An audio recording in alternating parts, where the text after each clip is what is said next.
Ciao a tutti, sono Gianluca Aime, studio Scienze Storiche all'Università di Torino e benvenuti in questo canale Riassunti di Storia.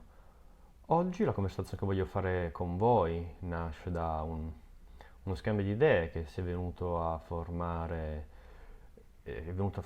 dall'ultimo video che ho caricato, la caduta di Costantinopoli, e sono molto contento di questo fatto perché il fine di queste chiacchierate vuole essere proprio lo scambio di idee, di commenti, di idee diverse su argomenti che sono prettamente noiosi.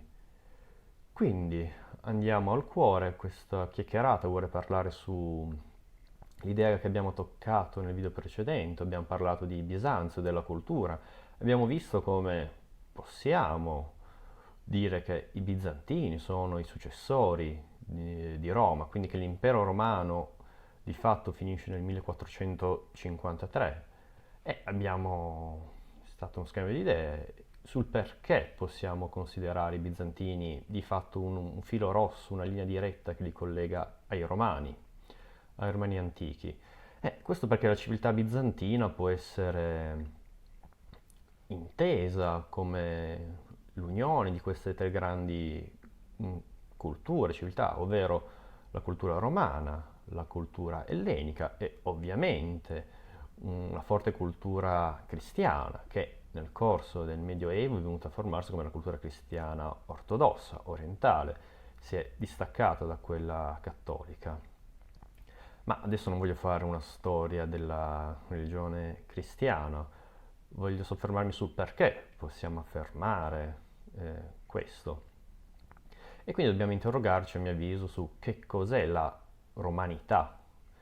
Perché possiamo affermare che la romanità continua a vivere nell'impero bizantino nel corso di tutta la storia medievale, fino al 1453. E quindi interroghiamoci sulla romanità, che cos'è la romanità, che cos'è la cultura di Roma, e quindi il discorso è molto complicato, anche molto lungo nel tempo, se pensiamo che la storia di Roma non è stata uguale nel corso del tempo, è nata nell'VIII secolo a.C. con la monarchia, poi a seguirsi nel 509 a.C. si è formata la Repubblica, fino al I secolo a.C. si è formato l'impero, ma sotto forma di principato. Questo impero principato ha continuato a durare nel tempo fino, se vogliamo, alla fine del terzo, l'inizio del quarto, con Diocleziano, che viene a formarsi un altro tipo di impero, dove l'imperatore non è più il primo di tutti i cittadini, ma diventa a tutti gli effetti un imperatore, se vogliamo, proprio dal punto di vista orientale, è lui che comanda, è lui il Signore, è lui anche il Dio, l'imperatore si stacca e diventa proprio una figura sacrale. Già prima del cristianesimo questo avviene. E quindi vediamo che la storia di Roma è estremamente complicata e ha estreme evoluzioni, non è una storia piatta come tutte le storie del resto.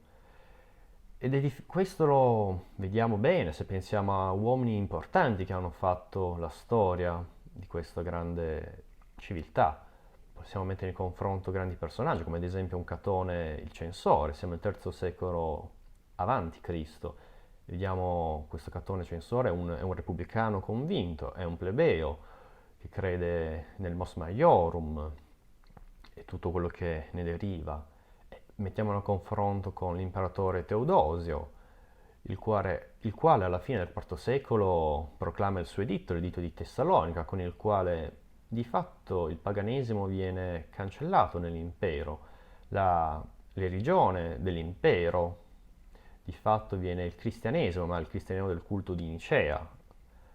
E quindi come possiamo dire che già nella storia di Roma tirare un filo che collega questi due uomini, che sono apertamente completamente diversi?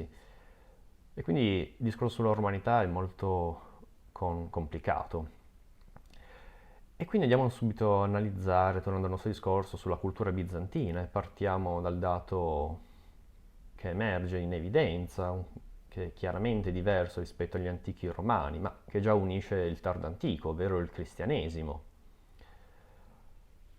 Gli storici in secoli passati credevano che con l'arrivo del cristianesimo fosse in ultima la causa della fine dell'impero romano. In quegli ultimi tempi recenti gli storici hanno dimostrato che questo non è assolutamente vero, anzi hanno visto come il cristianesimo di fatto si romanizza, diventa parte della cultura romana, ma questo perché la cultura romana l'assorbisce e lo fa entrare diretto nella cultura dell'imperatore. Pensiamo a Costantino, pensiamo al biografo ufficiale che è Eusebio di Cesarea, il quale arriva alla teoria che siccome c'è un solo Dio, ci deve essere un solo imperatore, e questo ovviamente è l'imperatore di Roma. Quindi vediamo come appunto il cristianesimo viene assorbito dalla romanità e viene assorbito dalla legalità dell'impero.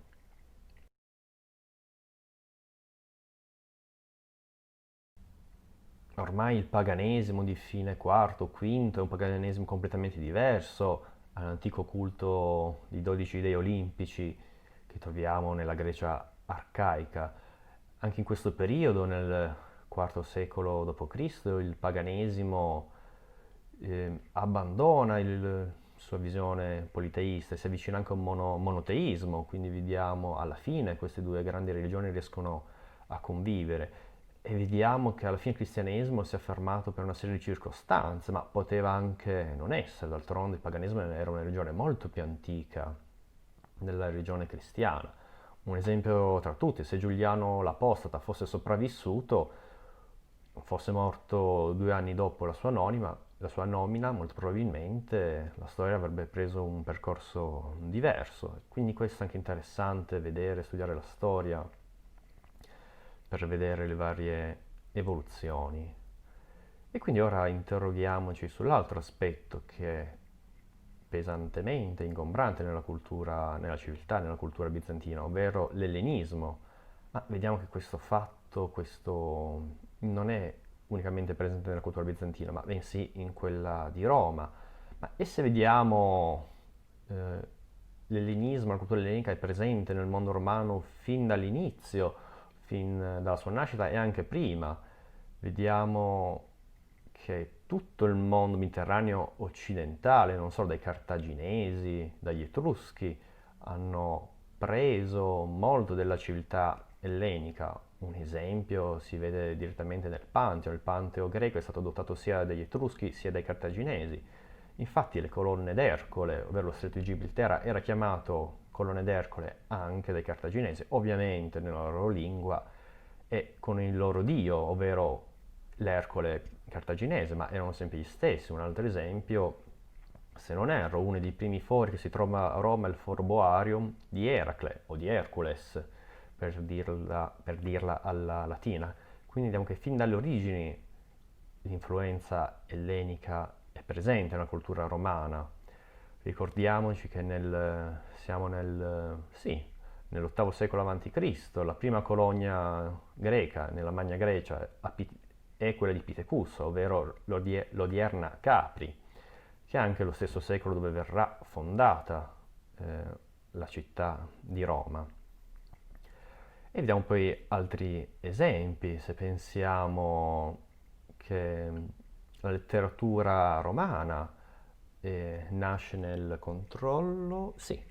240 a.C. con Livio Andronico ed è un poeta di origine greca che impara il latino ed è il primo che scrive in latino. Ma se pensiamo il primo storico di Roma che parla di Roma è Polibio, un importante storico anche dal punto di vista del pensiero politico, è lui che forma il concetto, l'idea di costituzione mista e vede in Roma tutto quello che i regni ellenistici non sono mai riusciti a fare, ma questo è un altro discorso.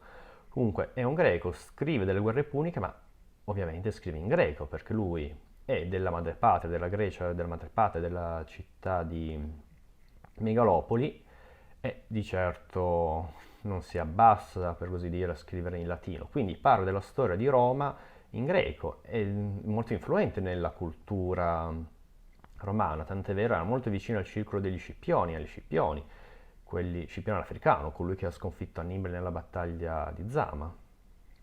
Un altro esempio, pensiamo a Ennio, il padre della letteratura latina, Costui veniva dalla Puglia e sapeva sia il latino, sia una lingua locale, sia anche il greco. Quindi vediamo fin dalle origini di Roma la cultura ellenica è presente.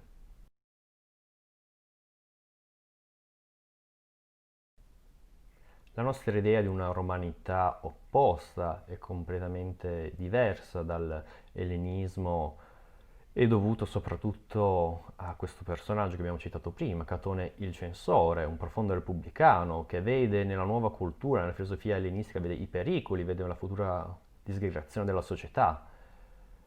Ed è lui che si oppone in prima persona a questa grande ondata di ellenismo che sta investendo la prima Repubblica Romana e avverte i pericoli, ma dello stesso tempo abbiamo anche il campione, a mio avviso, diciamolo tranquillamente, che è dell'ellenismo a Roma, ovvero Lucrezio, nel suo poema epico didascalico, De Rerum Natura, il quale lui stesso, se lo leggete, dice che si scusa che usa certi termini greci, ma li usa perché il lessico latino è povero di vocaboli che sono prettamente filosofici, quindi lo deve usare. Poi anche dal punto di vista culturale, la sua opera, il De Rerum Natura, è un elogio alla filosofia di Epicuro, filosofo della Ionia del IV secolo a.C.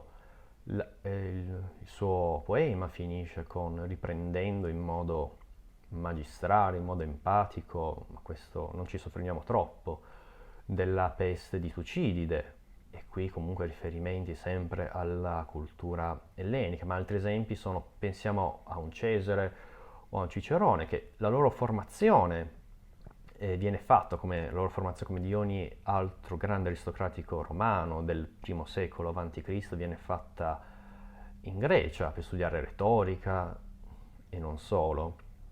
Pensiamo anche che ci sono degli aneddoti di Augusto, il quale nel suo palazzo, per dire le cose in privato, per evitare che i muri sentissero, le diceva in greco. Questo perché il greco era una lingua estremamente per delle persone colte, gli schiavi non la conoscevano, o se la conoscevano vuol dire che erano di origine greca, ma gli schiavi di origine greca molto spesso facevano gli insegnanti, insegnavano alla classe dirigente la cultura greca e ovviamente la lingua. Un altro esempio mi viene in mente, pensiamo a Pompeo Magno, sconfitto a Farsalo da Cesare, si reca in Egitto e lì che prepara, le fonti dicono, a un rotolo, un discorso che deve fare al re Tolomeo dell'Egitto, un discorso scritto in greco. Se pensiamo, a mio avviso, all'assurdità di questo fatto, lui, Pompeo Magno, che è l'emblema di Roma, la massima potenza, va in visita a questo regno che sì, è indipendente, ma di fatto è assoggettato a livello implicito a Roma, comunque va e fa un discorso in greco, o meglio, si presta a fare un discorso in greco. E questo mi avvisa un altro indicatore. È ancora più sconcertante se andiamo avanti nel periodo, arriviamo al secondo secolo d.C., vediamo un personaggio di una cultura eccezionale, Plutarco, che scrive le vite parallele, ovvero una vita di un grande uomo greco affiancata alla vita di un grande uomo romano, per esempio la vita di Alessandro e di Cesare, ma ce ne sono molte altre, la vita di Lisandro, colui che ha sconfitto Atene, lo Spartano che ha sconfitto Atene nella guerra del Peloponneso, messo insieme paragonato a Silla, quindi immaginate questi due personaggi chi erano. E comunque scrive nel secondo secolo d.C. che la Grecia è sotto dominio romano, ovviamente scrive in greco, anche quando parla di grandi personaggi romani. Non ci penso due volte a scrivere in greco, perché il greco è la lingua della cultura. Sempre di questo periodo del secondo secolo d.C. pensiamo a Marco Aurelio, il grande imperatore filosofo, parentesi, filosofo della filosofia del tardo stoicismo. Il stoicismo è una filosofia nata in Grecia, ad Atene, nel IV secolo a.C., che vede nei Romani una loro continuazione. Grandi esponenti del stoicismo romano sono ovviamente Cicerone Cicerone sia stoico ma anche platonico, e vediamo anche nel tardo stoicismo vediamo personaggi come Seneca e come anche lo stesso Marco Aurelio, e vediamo che Roma, emblematico, non sviluppa mai una sua filosofia, non esiste una filosofia romana. I filosofi romani abbracciano vari, possiamo chiamarle, varie parti, varie correnti della filosofia greca, come ho fatto l'esempio prima di Cicerone, che sia uno stoico ma anche un platonico, o se vogliamo anche lo stesso Seneca. I romani non sviluppano mai una propria filosofia, per questo dobbiamo aspettare quando arriverà il cristianesimo, pensiamo a Sant'Agostino, ma anche lì Sant'Agostino è uno di questi uomini che sta a metà tra i due mondi, tra il mondo romano e il mondo medievale. Per molti aspetti lo possiamo definire un uomo medievale. E niente, tornando al nostro Marco Aurelio, che anche a mio avviso ho scelto la copertina di questo libro, I pensieri di Marco Aurelio, perché è emblematico, lui che è l'imperatore e Roma, siamo nel secondo secolo d.C., quando ovviamente Roma è il centro di tutto quanto l'impero, il secolo di massimo splendore, l'età dorata di Roma. Marco Aurelio, che è Roma, scrive in greco, e in uno di questi passi si legge che lo stesso Marco Aurelio si confessa, si mette a nudo. Questo testo è molto interessante per vedere la figura umana e personale di questo imperatore, la sua fragilità e il suo anche profondo senso del dovere, ovviamente essendo stoico. E vediamo che in uno di questi passaggi lui stesso si confessa e dice che lui stesso ha parlato sempre e ha scritto sempre in latino, ma ha sempre pensato in greco. E a mio avviso è un modo evidente, un modo anche sorprendente di vedere come la cultura greca è sempre stata presente nella Roma, nella romanità. Andiamo più avanti nel IV e nel V secolo, quando dopo Costantino e poi in seguito si vedrà con i suoi figli, si vedrà poi sempre più una certa scissione dell'impero, una divisione dell'impero fra Occidente e Oriente, che se vogliamo, piccola parentesi, si era già intravista all'epoca del secondo triumvirato, quando Augusto si prende la parte occidentale e Marco Antonio si prende l'Oriente. E vediamo che sia in questo periodo, ma sia tornando a noi nel IV e nel V secolo, l'Oriente è la parte più ricca, dove ci sono le città più importanti, Costantinopoli, Alessandria d'Egitto, c'è Damasco, la Siria. In Occidente le due grandi città sono ovviamente Roma e Cartagine, ma il resto, per esempio la Spagna è una grande regione dove i senatori hanno dei propri possedimenti. Un altro esempio è anche la Sicilia. La Sicilia è un'isola senatoria, e nelle Gallie sia nella Spagna abbiamo grandi possedimenti, ma le grandi città, il grande cuore di questo impero, che è stato definito anche dagli storici come impero cittadino, è in Oriente. Infatti non è un caso che Costantino, per varie ragioni, si sposta sempre in Oriente. Questo era stato fatto anche da Diocleziano, ma questo è un altro discorso. E abbiamo visto come nel periodo tardo antico c'è questa profonda divisione, ma vediamo che in Oriente si continua a parlare greco, il latino viene solo più usato per il diritto, la lingua latina viene solo più usata per il diritto, e questo vedremo anche in seguito il motivo di questo fatto. E adesso arriviamo alla fine, che ci chiediamo su che cos'è la romanità, quali sono le sue caratteristiche più evidenti. Innanzitutto non possiamo non pensare ai giochi di gladiatori, al Colosseo. Questo per i romani lo derivano direttamente dalla civiltà etrusca, sono loro i primi che fanno uso di questi giochi. I greci non hanno mai fatto tutto questo, erano gente raffinata con la puzza sotto il naso. I greci preferivano andare a teatro e piangere o prendersi beffa dei politici. I romani prendono dagli etruschi anche dal punto di vista dell'architettura, prendono l'arco che è il simbolo di Roma. Gli acquedotti venivano costruiti secondo l'arco, e dove arrivavano gli acquedotti arrivava l'acqua, ma arrivavano anche le terme, quindi arrivava la civiltà di Roma.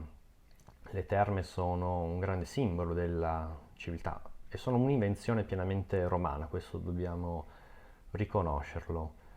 Oltre all'acquedotto, pensiamo anche al Colosseo, possiamo impropriamente definirlo come una serie di archi costruiti uno sopra l'altro.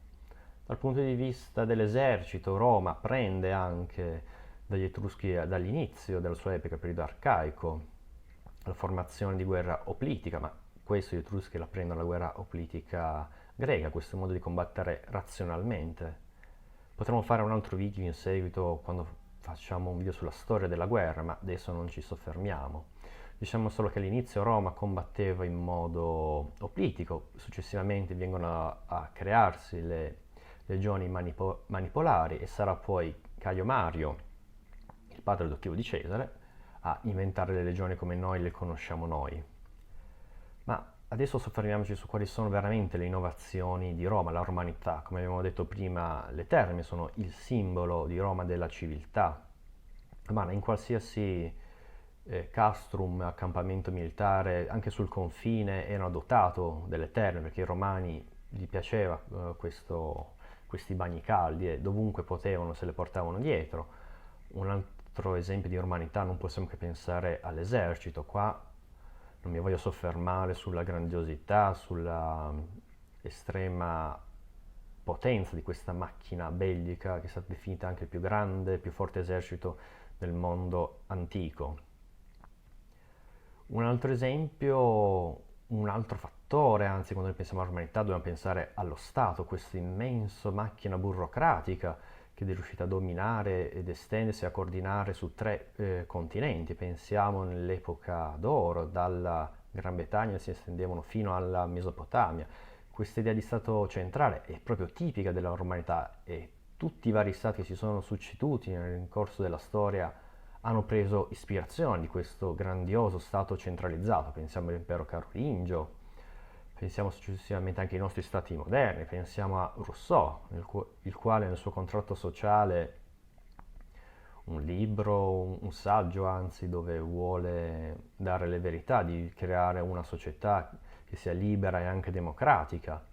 E comunque in mezzo a questo saggio troviamo 3 capitoli che parlano delle istituzioni della Repubblica Romana. Ha sempre ispirato, come ho detto, qualsiasi formazione politica che è venuta a crearsi in seguito. E collegato a questo pensiamo al diritto, invenzione proprio romana. I greci in questo non arrivano. I greci arrivano nel relativismo culturale, ovvero vedono che c'è una differenza fra la natura e le leggi, ma questo è un altro discorso. I romani arrivano proprio nel diritto, dove ogni norma è corrisposta a una sanzione, è comunque un diritto romano che divide la società in liberi e schiavi. Non ci soffermiamo troppo in questo dettaglio, diciamo solo che il diritto è una invenzione romana a tutti gli effetti. Un altro esempio di Roma sono le strade, le grandi strade di Roma che servivano per collegare la città con la sua periferia e questo per permettere lo spostamento dell'esercito, ma anche delle tasse. Il grande sistema di tassazione di Roma è una peculiarità della romanità. E il nostro video finisce qui, spero di avervi annoiato, ma non troppo. Per questa serie di ragioni vediamo che, a mio avviso, possiamo dire che la civiltà bizantina è un seguito di quella romana. Loro stessi si definivano tali. Ovvio, le istituzioni non erano uguali, i modi di pensare non erano gli stessi, ma come abbiamo visto nella stessa storia di Roma canonica c'è una continua evoluzione. Però vediamo che grandi idee come il diritto, come lo Stato, continuano a vivere nella società bizantina. E nulla, spero di avervi annoiato ma non troppo. Aspetto i prossimi commenti, i prossimi insulti e nulla. Alla prossima.